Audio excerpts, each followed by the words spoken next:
I take this time because we're now only literally hours away from a potential shutdown of government. The possibility of a government shutdown is very real because a relative few are willing to play politics and brinksmanship at a time when the public wants basic, unadorned statesmanship. We went to the Republicans and said, you know what? We'll cut. We'll cut what you wanted to cut. In fact, we'll cut more than what the House Speaker and the chairman of the House Budget Committee wanted to cut. And that's where we are today. We have put more cuts on the table than they initially recommended. I'm beginning to realize this isn't about cuts.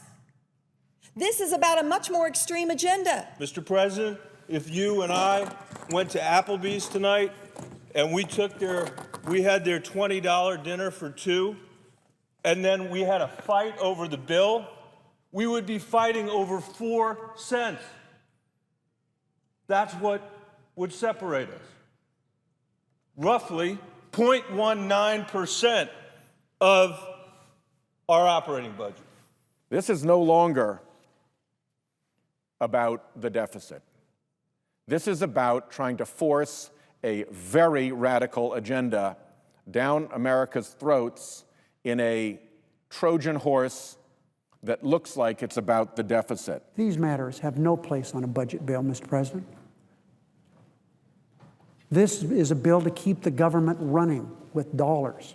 They load the bill up with things that have nothing to do with funding the military, nothing to do with cutting the deficit, nothing to do with bringing down spending, but instead accomplish ideological missions that the Republican Party has been on for years. What do abortion and climate change have to do with finding a compromise on keeping our government running? Nothing.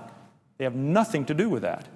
So you sort of get a little suspicious here as these issues are being raised as to whether, in fact, those who are negotiating on the Republican side are sincere in trying to reach an agreement to prevent a government shutdown, or whether they continuously change the goalposts and the rules in order to bring about a government shutdown. According to his own account, when Speaker Boehner told his Republican colleagues that he had taken his caucus, he told them he had taken steps to prepare for a shutdown, he said, I got a standing ovation. If we are going to create an atmosphere and an environment for bipartisan cooperation, it doesn't start with a government shutdown. If there are any Republicans who believe that this is a sound strategy, that somehow this will endear them to the American people, I think they're making a mistake. And so, Mr. President, we are at a sad moment. We are at a time when the continuation of this government and the hardworking people who compose it is right on the edge of closing, with untold damage to innocent people.